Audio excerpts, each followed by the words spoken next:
bonsoir à toutes et à tous. C'est un plaisir de vous retrouver. Nous sommes le dimanche 5 février. Tout de suite, voici les informations que nous allons développer. 6 morts sur les routes depuis le début de l'année. Les forces de l'ordre ont donc décidé de renforcer les contrôles. Hier soir, une vingtaine de gendarmes ont été déployés à Aroué. Crash test réussi pour Air Moana au Salon du Tourisme. Le nouveau concurrent a pris quelques parts de marché à Air Tahiti, même si la compagnie historique reste largement sollicitée. Nous ferons le bilan dans un instant. Jean-Marc Rimaud, dominateur ce matin à Timono dans le triathlon S, le résumé à venir.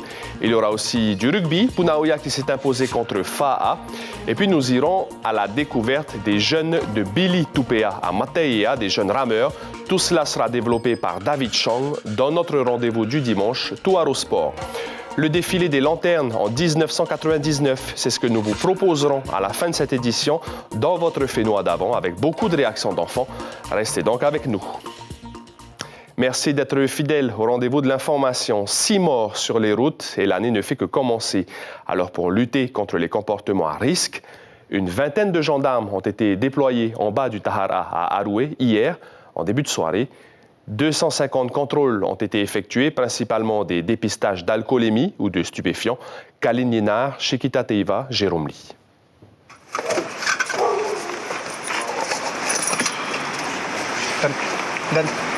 Un contrôle positif aux stupéfiants et c'est la fouille assurée du véhicule. Que ce soit en voiture ou en scooter, pas d'exception. Parmi les personnes dépistées, un jeune homme consommateur de cannabis.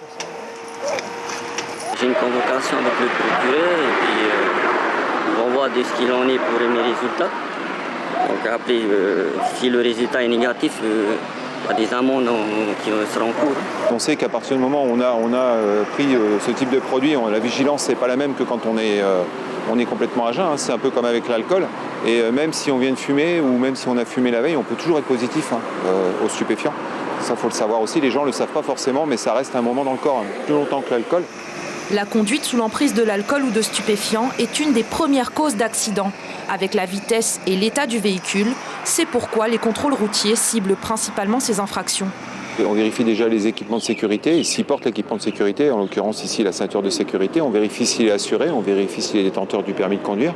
On vérifie aussi si la carte grise est bonne. Et puis après, on va vérifier s'il est intéressé, il est en capacité de conduire. Donc on va faire le dépistage alcoolémie et le dépistage stupéfiant.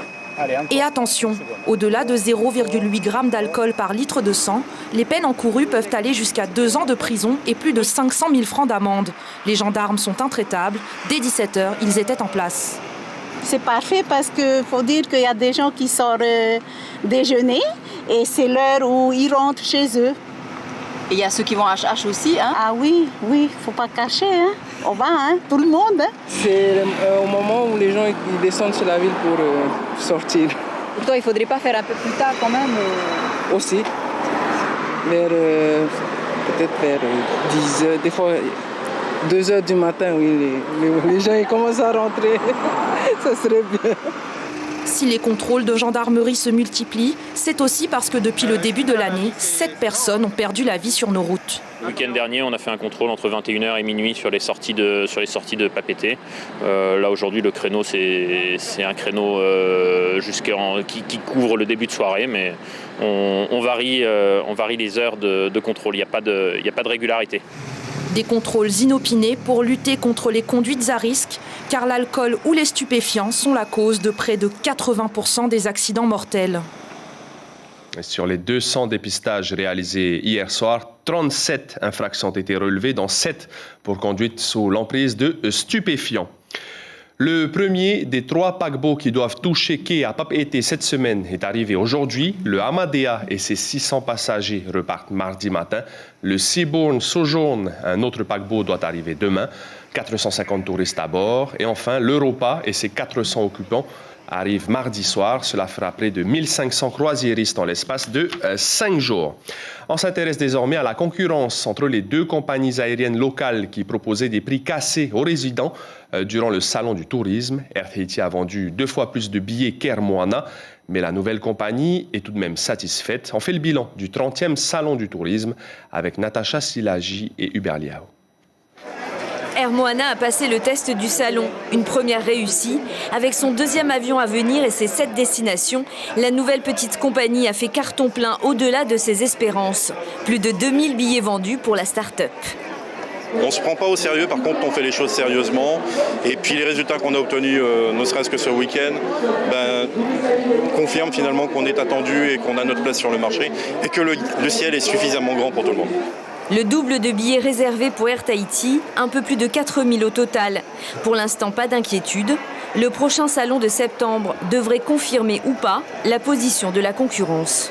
Pour nous, aujourd'hui, on a mis en place une organisation comme d'habitude, des offres comme d'habitude avec des différences selon des destinations parfois. Mais oui, on a des résultats qui sont équivalents à d'habitude. Donc effectivement, pour le moment, on ne voit pas vraiment de changement. En tête des ventes, les Tuamotu et les îles sous le vent. Certaines chaînes d'hôtels de luxe étaient présentes, même si elles comptent moins sur les résidents depuis le retour des touristes. Il est faux de dire qu'on n'a plus besoin des résidents. On a toujours fait des offres à destination des résidents. L'offre hôtelière, elle est faite aussi bien pour les touristes internationaux et ils sont majoritaires, c'est tout à fait logique. Mais en revanche, la clientèle locale, les résidents, c'est un marché qui nous intéresse et on est présent chaque année sur le salon justement pour cette clientèle. Même depuis que les touristes sont de retour ? Oui, tout à fait. On était là à chaque salon et on y sera. Une vingtaine de réservations pour cette pension des Marquises, archipel en vedette au salon. Grâce au fameux Twin Otter qui relie les îles entre elles, plus besoin de prendre le bateau pour se rendre à Waruka. Alors ce salon, je suis contente parce qu'on a fait venir des personnes, des touristes, comme elle va venir, même si elle reste 2 nuits. Ils viennent grâce à l'arrivée de cet avion, le Twin Otter qui est basé à Ouapo. Plus de 10 000 visiteurs pour ce salon, le même très bon chiffre qu'au mois de février 2022. Et on continuera de parler tourisme et on dressera un bilan plus détaillé du salon demain matin dans votre rendez-vous radio, peu après 7 heures. L'invité café sera Bianca Urari, une gérante de pension de famille de Rikitea. La mise au point de Melinda Baudin sur son engagement politique et sa démission, celle qui est encore présidente de l'Association du tourisme authentique de Polynésie, n'a pas apprécié que son possible départ soit annoncé en public par le président Edouard Fritsch vendredi à l'occasion de l'ouverture du Salon du tourisme. Elle a donc voulu mettre les choses au clair. Oui, elle pourrait s'engager en politique et non, elle ne démissionnera pas tant qu'elle ne sera pas formellement sur une liste électorale. Melinda Baudin est au micro de Natacha Silagi et Hubert Liao. Tant que je ne suis pas élue, je ne démissionne pas parce que tout le monde est revenu vers moi pour me dire « Mamie, maman, mam, Melinda, présidente, tu n'as pas le droit de nous quitter.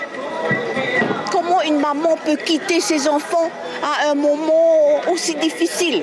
C'est vrai que tout va bien, mais il y a un mais. » Et puis territorial toujours, 1200 personnes étaient attendues au congrès du Hereaia hier, mais l'événement a finalement réuni près de 300 militants et sympathisants. Les thématiques que le parti défendra ont été présentées. Le président du Hereaia, Gustave Taputu, n'exclut pas un rapprochement avec un autre parti.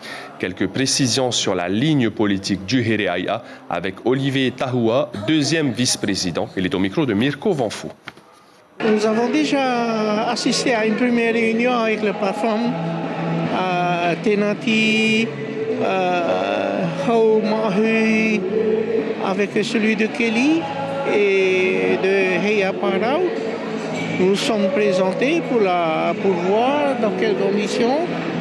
Et actuellement, nous avons eu aussi une discussion avec Heula Lever. Et nous avons participé à cette discussion et tout le monde s'intéresse. 21 nouveaux cas et 4 hospitalisations, c'est le bilan de la semaine dernière pour la grippe au Fénois qui, rappelons-le, a tué une personne au mois de janvier. Selon les médecins, on serait en plein pic épidémiologique et la courbe devrait donc commencer à fléchir. Hier, samedi, ils étaient plus d'une centaine à s'être fait vacciner contre la grippe, mais aussi le Covid, car les symptômes des deux maladies peuvent être similaires. Kaline Liénard et Jérôme Lee. Covid ou grippe, seul un médecin peut les différencier car les symptômes sont similaires. Alors pour s'en protéger, il est possible de se faire vacciner contre les deux maladies en même temps. Je suis venu faire les 2 vaccins puisque c'est proposé, c'est gratuit, tout simplement. Comme Heimata, Mama Roti a reçu une injection dans chaque bras. Mais pour se protéger au quotidien, elle continue l'application des gestes barrières. C'est très important pour moi pour que je ne puisse pas attraper la Covid-19. Et c'est pour ça que moi, je continue à porter le masque. Même dans la rue? Même dans la rue, partout où je vais. Et parmi les vaccinés Covid du jour, Viliamou, venu pour sa première dose. On a décidé de partir en juillet à l'étranger. Du coup, on demande les 3 doses, c'est pour ça qu'on est venu aujourd'hui. Toi et ta compagne alors? Oui. Le vaccin contre la grippe est préconisé aux personnes de plus de 60 ans. Un vaccin pour protéger les plus fragiles. Et c'est pour cela qu'il est également proposé à partir de 18 ans aux individus atteints de comorbidité. Avant chaque vaccination, il y a un entretien avec le médecin. C'est ce qui se passe dans tous nos centres de vaccination. Et c'est le médecin qui confirme la volonté du patient de se faire vacciner contre la grippe à partir de 18 ans ou pas. Pour se faire vacciner en semaine, rendez-vous dans un des 3 centres de Papeete, Papara ou Toahotu. Et pour se faire vacciner le week-end, il faudra attendre le samedi 25 février, entre 8h et 15h, à la présidence. Place désormais à notre page sportive avec le retour ce dimanche du Toaro Sport.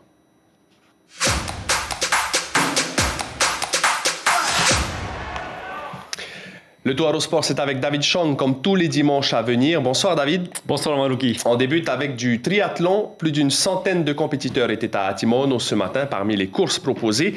Un triathlon S. Oui, 500 mètres de natation, 11 km de VTT et enfin 4 km de course à pied sur un parcours semé d'obstacles. Dans cette catégorie cross triathlon S, c'est finalement Jean-Marc Rimaud du club Conakry Tahiti qui prend la première place. Il est suivi de près par Toanui Marama Gobré du club de l'AS Tamar Ipunaru, Théophane Teritua sur les images de Patrick Ting-Ting. Jean-Marc Rimaud est le nouveau champion du triathlon d'Atimono, catégorie cross triathlon S. Au terme de 51 minutes de compétition, l'athlète du club Conakry Tahiti n'a pas démérité. L'épreuve avait commencé par la natation ce matin. 500 mètres de nage dans la baie d'Atimono, avant d'enfourcher les vélos, tous réglés pour tenir les 11 km d'un parcours exigeant. Les athlètes ont réalisé 4 tours de piste, puis c'est la course à pied. Ça faisait plaisir de faire une course en VTT, c'est rare. C'était vraiment exigeant en vélo, fallait toujours appuyer dans l'herbe, voilà, avec 2-3 passages de gué un peu techniques. Donc on s'est bien amusé, la chaleur a durci un peu la course. Puis voilà, j'ai mené de bout en bout, ça fait toujours plaisir de gagner une course. En deuxième position, c'est Toanui Marama Gobré qui se démarque de ses adversaires. Le jeune athlète de l'AS Punaru a prouvé de quoi il était capable. Au niveau du circuit, en VTT, quand tu rattrapes des fois les précédents, donc des fois tu es un peu gêné dans les parties techniques, dans les rivières, donc faut être lucide et faire attention à ne pas tomber. Jean-Marc, il est très connu ici, il est dans la sélection de Tahiti pour les mini-jeux, pour les prochains jeux, donc j'ai essayé de faire de mon mieux et d'essayer de lui donner le maximum. Voilà.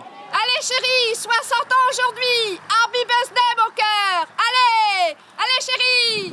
Ce n'est pas l'âge qui compte, même à 60 ans, Christophe Delarue n'a pas peur des défis. C'est son 4e triathlon et il ne compte pas en rester là. Je prépare le marathon de Montréal. Voilà mon objectif déjà pour cette année et j'espère le finir. Je suis venu pour m'amuser. Si je peux faire une place dans la catégorie des vieux, écoute, tant mieux. Et puis pour les autres concurrents, on se connaît tous. Et je trouve qu'il y a vraiment une bonne ambiance sur le tri. Chez les femmes, Clémence Dédé du club Vahinetri s'impose en 1 heure et 1 minute. Elle est suivie de Mehdi Sucé et Lou Hernandez. Le reste de l'actualité sportive, c'est en bref et c'est tout de suite. Il y a du rugby, du futsal et du sport collectif à Taha. Patrick Ting-Ting, Hitimanaki.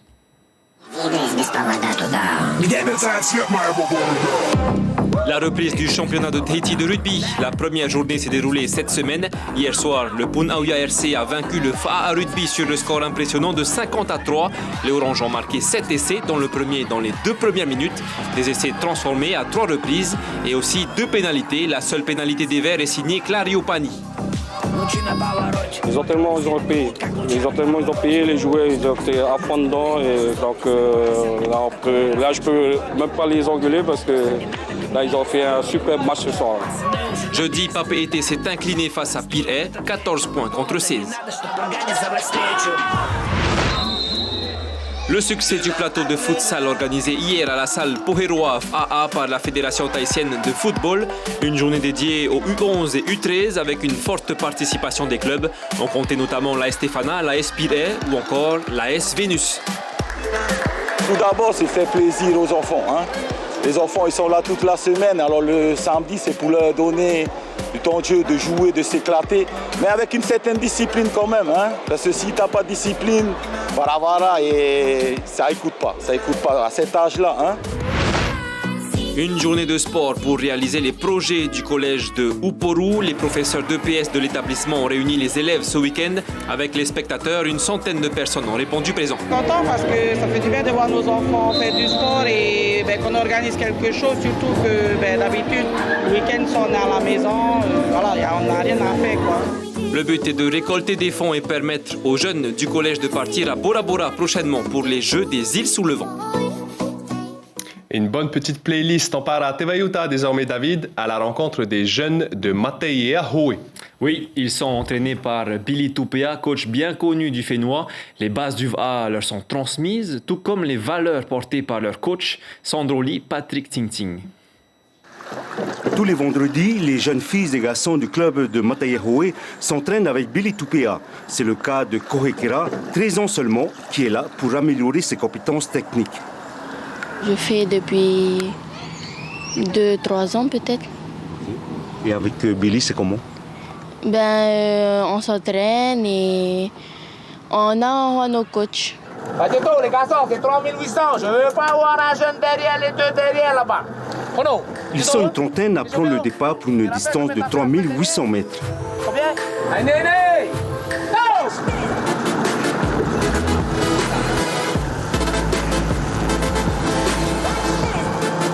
On force un peu ta rampe dans le fond. Voilà. Le dresse-toi aussi, William. Voilà, essaie de garder toujours à côté. Il y en a toujours un qui va flancer.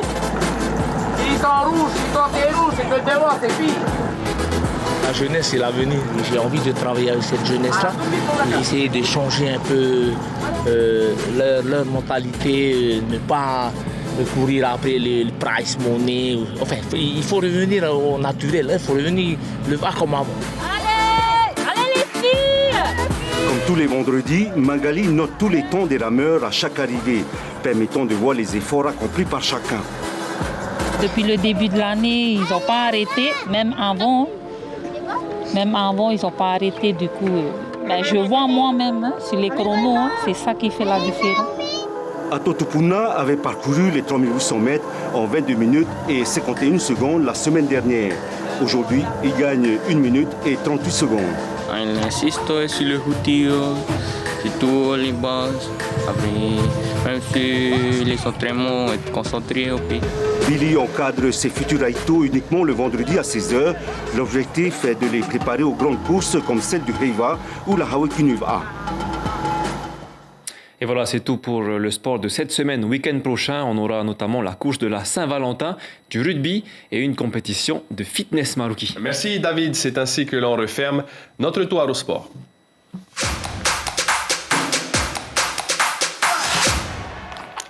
Vous le savez, hier soir, c'était le défilé des lanternes organisé par la communauté chinoise pour clôturer les festivités du Nouvel An. Et bien ce soir, pour notre Fénois d'avant, on se plonge dans les coulisses de l'événement en 1999 avec Tepiu Bombridge.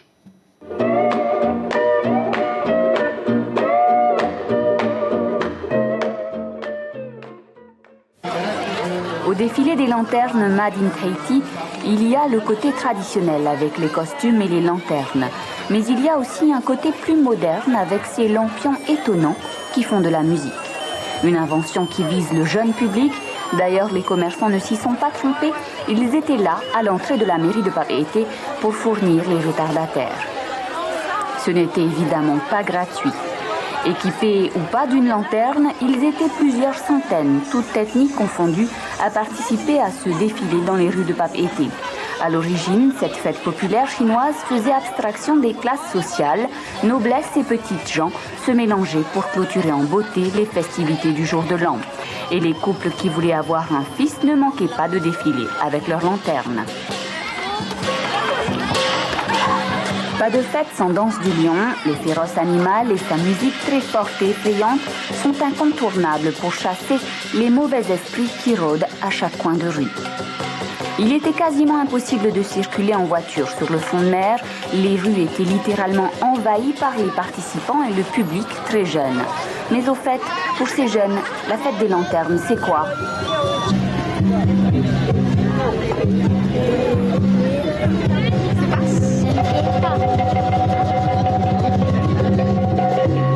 Ça consiste à défiler pendant le Nouvel An chinois. C'est pour accueillir les morts. Quoi ? Ça représente beaucoup de lumière avec les Chinois. En fait, c'est un défilé que tu fais dans la rue et c'est à peu près les clôtures des festivités. En gros, clôture des festivités du jour de l'an chinois. Voilà. Il fallait qu'ils aient du souffle, ces lions, car jusqu'à la fin du défilé, ils ont dû danser et de préférence avec un air menaçant, ce qui n'était pas pour déplaire au public. Et comme à chaque manifestation importante du jour de l'an, pour éloigner durablement les mauvais esprits, le défilé s'est terminé par un feu d'artifice dans la rade de Pape été.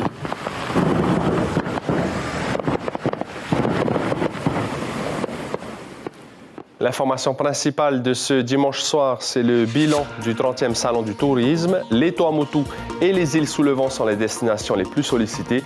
Pour ce qui est de la concurrence dans l'aérien, Air Tahiti a vendu plus de 4000 billets, 2 fois plus qu'Air Moana. La nouvelle compagnie estime tout de même que sa première au Salon du tourisme est réussie. Retenez bien dans l'actualité de la semaine, mardi, l'ouverture officielle du 20e Festival international du film documentaire océanien à la Maison de la Culture. Le vol inaugural d'Air Moana, la nouvelle compagnie aérienne domestique, est prévu mardi également entre Tahiti et Bora Bora. Et puis jeudi, l'Institut de la statistique de Polynésie française dévoile les résultats de son enquête sur l'emploi en 2022. À la une de Tahiti Info, demain, lundi 6 février, à Papara, on recherche la patate parfaite à propos donc d'hybride. Dans votre petit écran ce dimanche soir sur Polynésie la Première, un excellent film américain avec Bradley Cooper, Ryan Gosling et Eva Mendes, The Place Beyond the Pines. Ce sera juste après ce journal. Puis à 20h50, Small Axe. C'est la fin de cette édition. C'était un plaisir de vous accompagner tout au long de ce week-end, le dernier que nous passons ensemble, puisque pour quelque temps, je ne serai plus à vos côtés. Demain, retour d'Ayata Tarahu. La semaine prochaine, Cybèle Plichard. On se quitte sur quelques images de sport. Passez une excellente soirée et surtout, prenez bien soin de vous. Behind, don't fight it, it's coming for you, running at you. It's only this moment, don't care what comes after. You feel a dream, can't you see it getting closer? Just surrender, cause you feel the feeling taking over. It's fire, it's freedom, it's flying open. It's a picture in the pulpit and your blind devotion. There's something breaking at the brick of every wall, it's holding all that you know. So tell me, do you want to go? Where it's covered in all the color lights. Where the runaways are running the night. Impossible comes through, it's taking over you. L'information en continu sur Polynésie la Première, Internet et réseaux sociaux.